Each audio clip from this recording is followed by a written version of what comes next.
स्पर्श कक्षा 9 के लिए हिंदी द्वितीय भाग की पाठ्यपुस्तक कक्षा 9वीं के छात्रों के लिए पाठ 1 दुख का अधिकार। उसके पहले हम यशपाल जी जिन्होंने इस कहानी को लिखा है उनके जीवन परिचय को देखते हैं। यशपाल का जन्म फिरोजपुर छावनी में सन 1903 में हुआ। उन्होंने आरंभिक शिक्षा स्थानीय स्कूल में और उच्च शिक्षा लाहौर में पाई। यशपाल विद्यार्थी काल से ही क्रांतिकारी गतिविधियों में जुट गए थे। अमर शहीद भगत सिंह आदि के साथ मिलकर इन्होंने भारतीय स्वतंत्रता आंदोलन में भाग लिया। यशपाल की प्रमुख कृतियां हैं देशद्रोही, पार्टी कामरेड, दादा कामरेड, झूठा सच तथा मेरी तेरी उसकी बात सभी उपन्यास हैं। ज्ञानदान, तर्क का तूफान, पिंजरे की उड़ान, फूलों का कुर्ता, उत्तराधिकारी आदि सभी कहानियां हैं। और सिंहावलोकन जो है वो आत्मकथा। मेरी तेरी उसकी बात पर यशपाल को साहित्य अकादमी पुरस्कार मिला। यशपाल की कहानियों में कथा रस सर्वत्र मिलता है। वर्ग संघर्ष, मनोविश्लेषण और पैना व्यंग उनकी कहानियों की विशेषताएं हैं। यशपाल ये मानते रहे हैं कि समाज को उन्नत बनाने का एक ही रास्ता है, सामाजिक समानता के साथ साथ आर्थिक समानता। यशपाल ने अपनी रचनाओं में हिंदी के अलावा उर्दू और अंग्रेजी के शब्दों का भी बेहिचक प्रयोग किया है।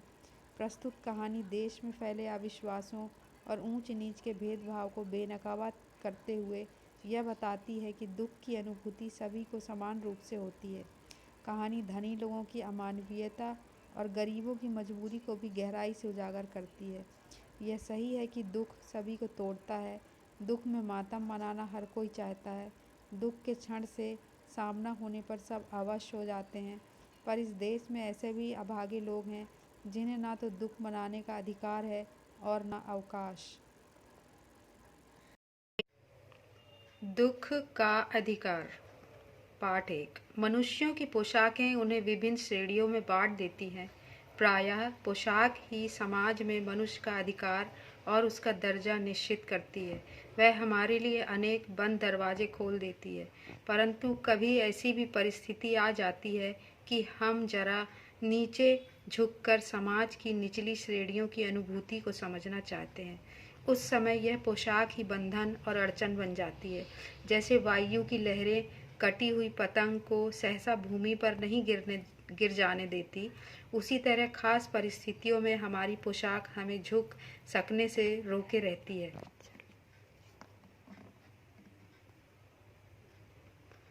बाजार में फुटपाथ पर कुछ तरबूजे डलिया में और कुछ जमीन पर बिक्री के लिए रखे जान पड़ते थे। खरबूजों के समीप एक अधेड़ उम्र की औरत बैठी रो रही थी।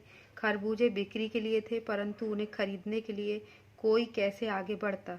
खरबूजों को बेचने वाली तो कपड़े से मुंह छिपाए सर को घुटनों पर रखे फफक फफक कर रो रही थी। पड़ोस की दुकानों के तख्तों पर बैठे या बाजार में खड़े लोग घृणा से उसी स्त्री के संबंध में बात कर रहे थे। उस स्त्री का रोना देखकर मन में एक व्यथा सी उठी, पर उसके रोने का कारण जानने का उपाय क्या था। फुटपाथ पर उसके समीप बैठ सकने में मेरी पोशाक ही व्यवधान बन खड़ी हो गई। एक आदमी ने घृणा से एक तरफ थूकते हुए कहा, क्या जमाना है, जवान लड़के को मरे पूरा दिन नहीं बीता और ये बेहया दुकान लगा के बैठी है। दूसरे साहब अपनी दाढ़ी खुजाते हुए कह रहे थे, अरे कैसी नियत होती है, अल्लाह भी वैसी ही बरकत देता। अरे अरे जैसी नियत होती है अल्लाह भी वैसी ही बरकत देता है। सामने के फुटपाथ पर खड़े एक आदमी ने दिया सलाई की तीली से कान खुजाते हुए कहा, अरे इन लोगों का क्या है, ये कमीने लोग रोटी के टुकड़े पर जान देते हैं। इनके लिए बेटा बेटी, खसम लुगाई, धर्म ईमान सब रोटी का टुकड़ा है। परचून की दुकान पर बैठे लाला जी ने कहा, अरे भाई उनके लिए मरे जिए का कोई मतलब ना हो, पर दूसरे के धर्म ईमान का तो ख्याल रखना चाहिए। जवान बेटे के मरने पर 13 दिन तक सूतक होता है, और वह यहाँ सड़क पर बाजार में आकर खरबूजे बेचने बैठ गई। 1000 आदमी आते जाते हैं, कोई क्या जानता है कि उसके घर में सूतक है। कोई इसके खरबूजे खा ले तो इसका ईमान धर्म कैसे रहेगा, क्या अंधेर है। आस पड़ोस की दुकानों से पूछने पर पता चला उसका 23 बरस का जवान लड़का था। घर में उसकी बहू और पोता पोती है। लड़का शहर के पास 1.5 बीघा भर जमीन में कछियारी करके परिवार का निर्वाह करता था। खरबूजों की डलिया बाजार में पहुंचाकर कभी लड़का स्वयं सौदे के पास बैठ जाता, कभी माँ बैठ जाती। लड़का परसों सुबह मुंह अंधेरे बैलों में से पके खरबूज चुन रहा था। गीली मेड़ की तरावट में विश्राम करते हुए एक सांप पर लड़के का पैर पड़ गया। सांप ने लड़के को डस लिया। लड़के की बुढ़िया माँ बावली होकर ओझा को बुला लाई। झाड़ना फूकना हुआ, नागदेव की पूजा हुई। पूजा के लिए दान दक्षिणा चाहिए। घर में जो कुछ आटा और से लिपट लिपट कर रोए, पर भगवाना जो एक दफे चुप हुआ तो फिर न बोला। सर्प के विष से उसका सब बदन काला पड़ गया था। भगवाना उसके बेटे का नाम था। उसके बच्चे उसे लिपट लिपट कर रो रहे थे। फिर से आज था, दान दक्षिणा में उठ गया। माँ बहू और बच्चे भगवाना से लिपट लिपट कर रोए। भगवाना उसी महिला के, बूढ़ी औरत जो बाजार में बैठी थी, उसके बेटे का नाम था भगवाना, और उसके भगवाना के बच्चे उसे लिपट लिपट कर रोए, पर भगवाना को एक दफे चुप हुआ तो फिर न बोला। सर्प के विष से उसका सब बदन काला पड़ गया था। जिंदा आदमी नंगा भी रह सकता है, परंतु मुर्दे को नंगा कैसे विदा किया जाए। इसके लिए तो बजाज की दुकान से नया कपड़ा लाना ही होगा, चाहे उसके लिए माँ के हाथों की छन्नी कंगना ही क्यों ना बिक जाए। भगवाना परलोक चला गया। परलोक अर्थात भगवान के पास। घर में जो कुछ चूनी भूसी थी, यानी जो भी कुछ था, सो उसे विदा करने में चली गई। बाप नहीं रहा तो क्या, लड़के सुबह उठते ही भूख से बिलबिलाने लगे। दादी ने उन्हें खाने के लिए खरबूज दे दिए, लेकिन बहू को क्या देती। बहू का बदन बुखार से तवे की तरह तप रहा था। अब बेटे के बिना बुढ़िया को दुअन्नी चवन्नी भी कौन उधार देता। बुढ़िया रोते रोते और आंखें पोंछते पोंछते भगवाना के बटोरे हुए खरबूजे डलिया में समेटकर बाजार की ओर चली, और चारा भी क्या था। बुढ़िया खरबूजे बेचने का साहस करके आई थी, परंतु सिर पर चादर लपेटे, सिर को घुटनों पर टिकाए हुए फफक फफक कर रो रही थी। कल उसका बेटा चल बसा था, आज वे बाजार में सौदा बेचने चली है। हाय रे पत्थर दिल। उस पुत्र वियोगिनी के दुख का अंदाजा लगाने के लिए पिछले साल अपने पड़ोस में एक पुत्र की मृत्यु से दुखी माता की बात सोचने लगा। वह संभ्रांत महिला, संभ्रांत अर्थात अच्छे परिवार की, पुत्र की मृत्यु के बाद 2.5 मास तक पलंग से उठ न सकी। 2.5 मास यानी कि 2.5 महीने तक पलंग से अपने वो इधर उधर भी नहीं गई। उन्हें 15-15 मिनट बाद पुत्र वियोग से मूर्छा आ जाती थी। मूर्छा अर्थात बेहोशी, और मूर्छा न आने की अवस्था में आंखों से आंसू न रुक सकते थे। 2-2 डॉक्टर हरदम सिरहाने में बैठे रहते थे। हरदम सिर पर बर्फ रखी जाती थी। शहर भर के लोगों के मन उस पुत्र शोक से द्रवित हो उठे। पुत्र शोक यानी उसके जो बेटा खत्म हुआ था, उसका जो दुख लगा था उनको, उससे उनका मन द्रवित हो उठा, यानी उनका मन भी बड़ा दुखी हो उठा। जब मन को सूझ का रास्ता नहीं मिलता तो बेचैनी से कदम तेज हो जाते हैं। उसी हालात में नाक ऊपर उठाए राह चलतों से ठोकरे खाता मैं चला जा रहा था। सोच रहा था, शोक करने, गम मनाने के लिए भी सहूलियत चाहिए, और दुखी होने का भी एक अधिकार होता है। यहाँ आपका पाठ समाप्त होता है। अब इसके जो मौखिक प्रश्न हैं, ये जो पाठ है दुख का अधिकार, इसका पूरा ये सार है कि किसी गरीब को दुख मनाने का भी अधिकार नहीं है, क्योंकि इसमें बताया गया है कि वो जो एक महिला रहती है, ये जो महिला हम चित्र में देख रहे हैं कि ये बहुत ही गरीब परिवार की रहती है, और ये उसका बेटा ख़त्म हुआ भी 1 दिन भी नहीं हुए, और वो अपने खरबूजे ये सारे खेतों में से निकाले हुए खरबूजों को बेचने के लिए अपने आकर के बाजार में बैठ जाती है और लोग देख कर के उसको तरह तरह की बातें करते हैं और वहाँ बैठी है वो फफक फफक कर रो रही है। लेकिन इसी पाठ में हमने देखा कि एक और स्त्री के बारे में बताया जो कि संभ्रांत परिवार की है। संभ्रांत अर्थात अच्छे परिवार की। वो महिला अपने घर पर ही रही और 2.5 महीने तक वो ना कहीं इधर गई ना उधर गई, कुछ भी नहीं किया, वो केवल शोक मनाती रही। तो इस पूरे पाठ से हमारा ये सार निकलता है कि किसी गरीब को भी दुख करने का भी अधिकार नहीं है। अमीरी और गरीबी के भेद को इस पाठ में बताया गया है कि उसका बेटा, जवान बेटा मर जाता है और घर में इतने पैसे नहीं होते हैं, इसकी वजह से वो बूढ़ी महिला, अधेड़ अर्थात आधी उम्र की, वो अपने बेचने के लिए निकल जाती कि उसको 4 पैसे मिलेंगे। इस पाठ का यही पूरा सार है। अमीरी और गरीबी का ये बताया गया है कि गरीबों को दुख करने का भी अधिकार नहीं है। निम्नलिखित प्रश्नों के उत्तर 1-2 पंक्तियों में दीजिए। प्रश्न नंबर 1, किसी व्यक्ति की पोशाक को देखकर हमें क्या पता चलता है? उत्तर, किसी व्यक्ति की पोशाक देखकर हमें उसका दर्जा तथा उसके अधिकारों का ज्ञान होता है। प्रश्न नंबर 2, खरबूजे बेचने वाली स्त्री से कोई खरबूजे क्यों नहीं खरीद रहा था? उत्तर, खरबूजे बेचने वाली अपने पुत्र की मौत का एक दिन बीते बिना खरबूजे बेचने आई थी। सूतक वाले घर के खरबूजे खाने से लोगों को अपना धर्म भ्रष्ट होने का भय सता रहा था, इसलिए उससे कोई खरबूजे नहीं खरीद रहा था। प्रश्न नंबर 3, उस स्त्री को देखकर लेखक को कैसा लगा? उत्तर, उस स्त्री को फुटपाथ पर रोता देखकर लेखक के मन में व्यथा उठी। वह उसके दुख को जानने के लिए बेचैन हो उठा। प्रश्न नंबर 4, उस स्त्री के लड़के की मृत्यु का कारण क्या था? उत्तर है, उस स्त्री के लड़के की मृत्यु का कारण था सांप द्वारा डस लिया जाना। वह मुंह अंधेरे खेत में खरबूजे तोड़ रहा था। उसी समय उसका पैर एक सांप पर पड़ गया था। प्रश्न नंबर 5, बुढ़िया को कोई भी क्यों उधार नहीं देता? उत्तर, स्त्री का कमाऊ बेटा मर चुका था, अतः पैसे वापस न मिलने की आशंका के कारण कोई उसे इकन्नी दुअन्नी भी उधार नहीं देता था। प्रश्न नंबर 1, मनुष्य के जीवन में पोशाक का क्या महत्व है? उत्तर, मनुष्य के जीवन में पोशाक का बहुत महत्व है। पोशाक ही मनुष्य की सामाजिक और आर्थिक स्थिति दर्शाती है। पोशाक ही मनुष्य को मनुष्य में भेद करती है। पोशाक ही उसे आदर का पात्र बनाती है तथा नीचे झुकने से रोकती है। प्रश्न नंबर 2, पोशाक हमारे लिए कब बंधन और अड़चन बन जाती है?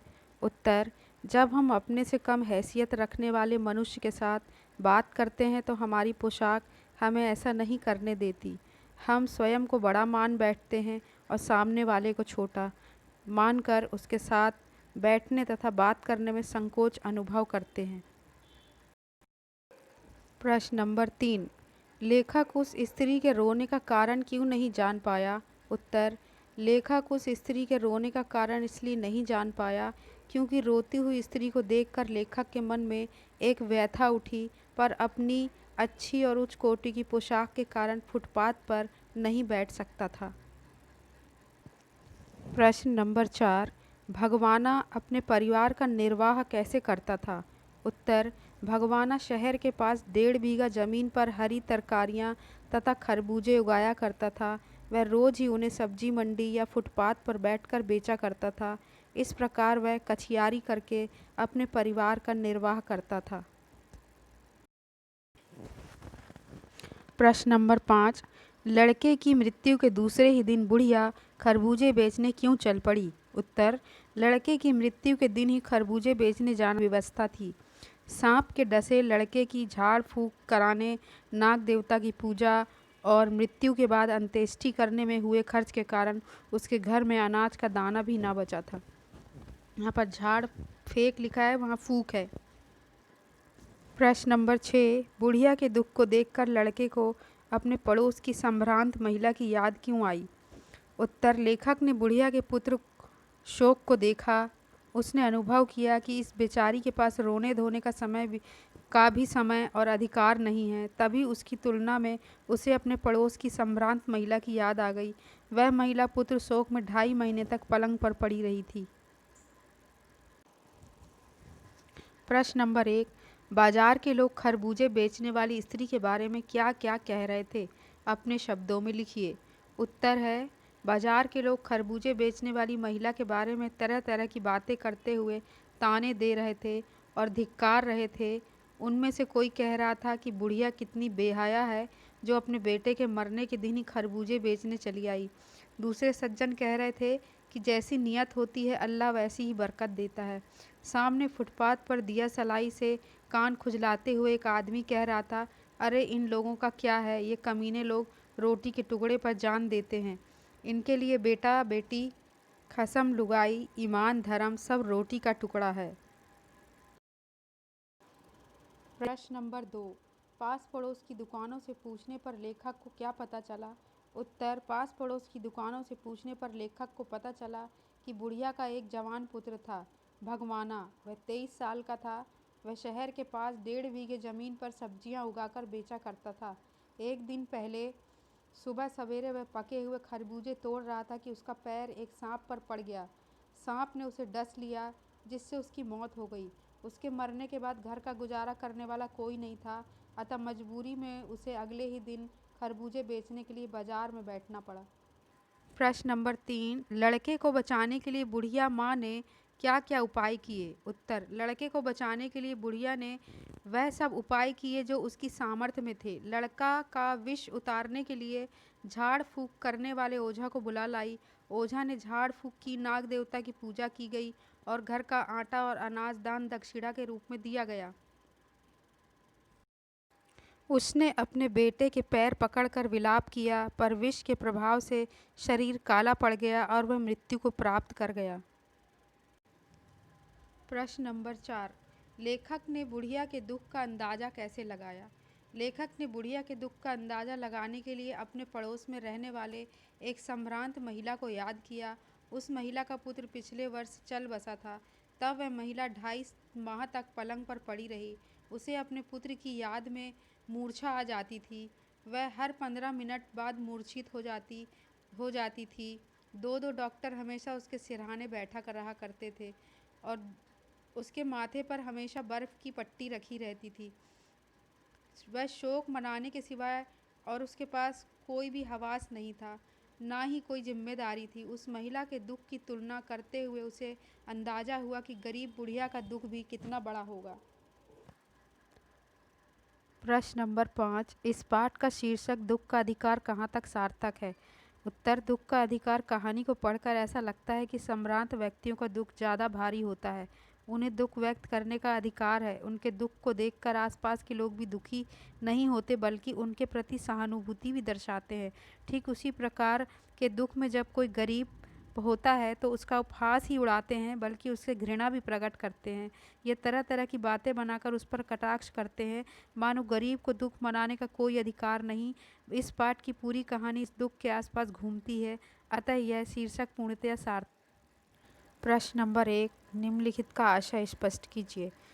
जैसे वायु की लहरें कटी हुई पतंग को सहसा भूमि पर नहीं गिर जाने देती, उसी तरह खास परिस्थितियों में हमारी पोशाक हमें झुक सकने से रोके रहती है। उत्तर, लेखक कहना चाहता है कि हमारी पोशाक और हमारी हैसियत हमें नीचे गिरने और झुकने से रोकती है। जिस प्रकार हवा की लहरें पतंग को एकदम सीधे नीचे नहीं गिरने देती, बल्कि धीरे धीरे गिरने की इजाज़त देती है, ठीक उसी प्रकार हमारी पोशाक हमें अपने से नीची हैसियत वालों से एकदम मिलने जुलने नहीं देती, हमें उनसे मिलने में संकोच होता है।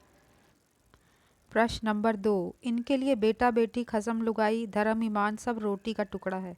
उत्तर, आशय यह है कि भूखा आदमी कौन सा पाप नहीं करता है, अर्थात वह हर पाप करने को तैयार रहता है।